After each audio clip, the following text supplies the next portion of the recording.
El libro de Byung-Chul Han es una propuesta para desacelerar la vida activa, manejando mucho el término del cansancio, ya que debido a que la vida de muchas personas se rige debido a su trabajo o lo que estudia, no sabemos hacer un buen uso de nuestra libertad.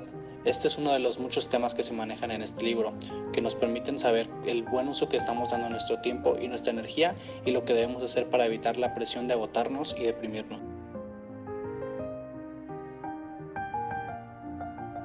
El libro de la Sociedad del Cansancio fue escrito por Byung-Chul Han. Este es uno de sus bestsellers. El título original es Die Müdigkeitsgesellschaft. El idioma en el que fue escrito originalmente es alemán. Se considera que es un libro tipo ensayo. Esta es la segunda edición, la cual cuenta con 2 capítulos más a la primera. Fue publicado en agosto del 2017 y la editorial es Herder. Byung-Chul Han es un escritor alemán de origen coreano. Nació en 1959 en Seúl, Corea del Sur. Es un filósofo contemporáneo reconocido mundialmente, experto en estudios culturales. Su campo de estudio es la filosofía de los siglos XVIII, XIX y XX. Él estudió filosofía, literatura alemana y teología. Su forma de pensar es extremadamente parcial. Byung-Chul Han escribió este libro cuando sus intereses se centraban en la filosofía de los siglos XVIII, XIX y XX, así como la ética, filosofía social, fenomenología, antropología cultural, estética, religión, teoría de los medios y la filosofía intercultural.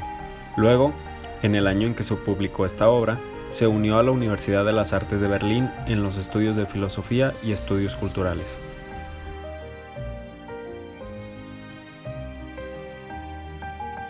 El impacto de la obra en cuanto a la aportación de conocimiento es que Han dibuja rasgos de la sociedad muy claramente y hace un comparativo con la visión de varios autores en referencia a dichos rasgos. Esto nos transmite un gran conocimiento sobre el comportamiento humano y social vigente en nuestra época. Aporta conocimientos difíciles de ver desde nuestra perspectiva, ya que este libro nos muestra la manera en que los seres humanos actualmente sufrimos de exceso de positivismo, siendo esto un nuevo paradigma en la sociedad y comportamiento humano.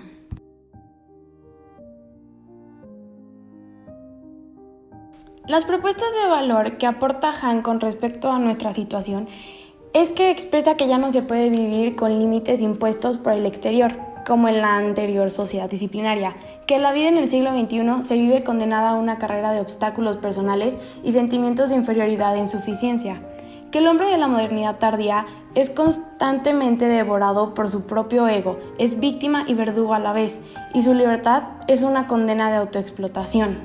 Necesitamos más negatividad en nuestras vidas si queremos vivir en verdadera libertad. Que nuestras vidas están automatizadas y no lo vemos, ya que solo nos concentramos en esto. Que la llegada de la tecnología nos permitió ver la vida de otras personas y compararnos con todos. Nos desgastamos y agotamos porque no podemos vivir igual a ese espejismo. Que seguimos creciendo, pero nuestras necesidades también. Ya no somos libres porque trabajamos para mantener una vida que no podemos sostener y que es imposible de llevar. Buscamos alcanzar las ideas que se presentan en los medios. El que no sabemos si somos como somos por nuestra propia decisión o si la sociedad nos hizo de esa forma. Han dice, la libertad de lo que nos enorgullece es en realidad nuestra prisión.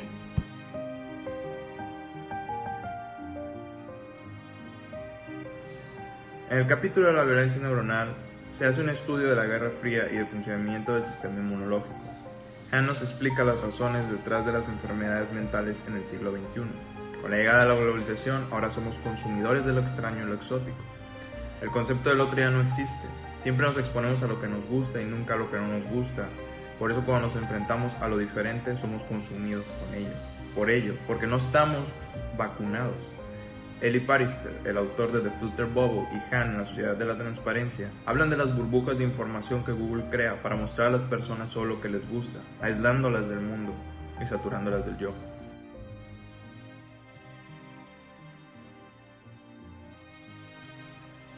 Más allá de la sociedad disciplinaria. Esta sociedad, según Foucault, se conformaba de hospitales psiquiátricos, fábricas, pero actualmente ya no es la realidad. Ahora se conforman de gimnasios, oficinas y centros comerciales. Los ciudadanos dejaron de ser sujetos de obediencia y ahora son sujetos de rendimiento. Estos sujetos de rendimiento dejan de un lado la negatividad, caracterizándose como una sociedad de poder. Lo que se propongan lo cumplirán sin importar los límites o dificultades que se les presenten. En Aburrimiento Profundo, Han aborda el exceso de positividad, estímulos, informaciones e impulsos, dejando de lado la percepción real de las cosas, lo cual puede perjudicar a cualquiera. Otra cosa a desarrollar en esta sociedad del siglo XXI es el multitasking, no solamente desarrollada por los humanos, sino que también por los animales y de una mejor manera. Walter Benjamin comenta que si el sueño constituye el punto máximo de relajación, entonces el aburrimiento profundo es el punto culminante de la relajación espiritual. Nietzsche habla sobre la falta de sosiego que tenemos, ese estado de tranquilidad para poder realizar las cosas y no caer en una hiperactividad mortal.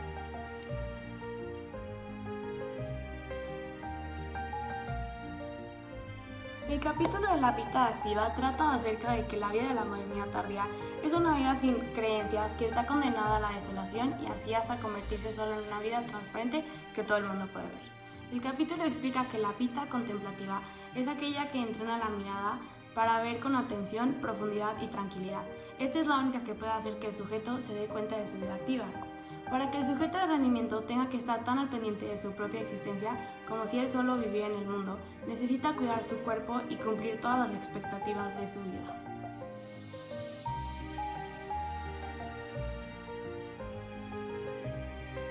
El capítulo de la pedagogía del mirar hace una crítica de la automatización de la vida activa, en donde el sujeto se vuelve una máquina de rendimiento autista. Al volverse de esta máquina se puede alejar de emociones negativas, tristeza o rabia. La vida activa es una automatización que hemos creado donde solo nos enfocamos en lo que queremos ver. El sujeto de la modernidad tardía pasa sus días en una constante aceleración que lo llevan a la hiperactividad, en la cual se condena al agotamiento profundo. La pedagogía del mirar es una invitación a desacelerar la vida que llevamos, a aprender a mirar para buscar el motivo de reflexión y no solo hacia nosotros, sino también mirar a otros.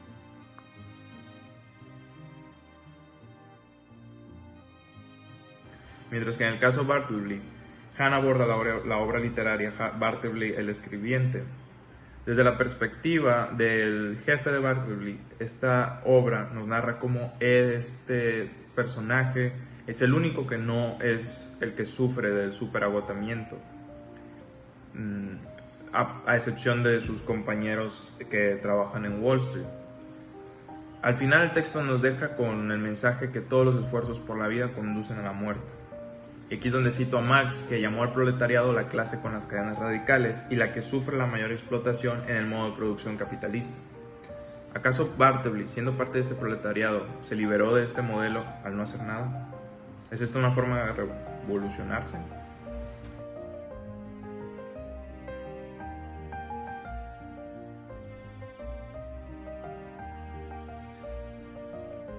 Último capítulo, la sociedad del cansancio. El agotamiento que sufre el sujeto de la modernidad tardía, Byung-Chul lo representa como un agotamiento del alma, que es tan fuerte que no queda fuerza para la vida comunitaria.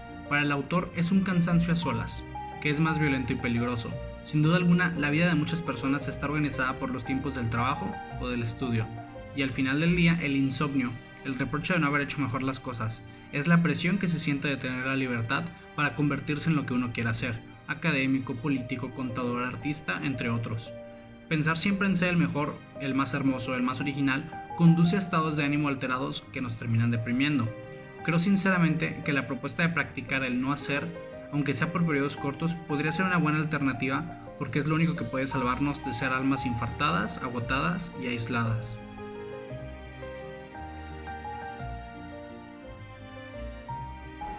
La obra de Byung-Chul Han es adecuada para nuestro contexto y cuando fue publicada en 2012 ya estaba algo anticipada hacia todo lo que sucedería. Su lectura es esencial si buscamos mejorar nuestra vida al encontrar maneras más saludables de desarrollarnos profesionalmente. Es una lectura que nos confronta con nosotros mismos y nos hace cuestionarnos para qué estamos trabajando y por qué lo hacemos de tal forma. Retomando desde la violencia neuronal, Han nos revela que debemos buscar la negatividad en nuestra vida para contrarrestar el exceso de positividad reinante, o sea, el exceso del yo, y así no vivir en una sociedad del cansancio.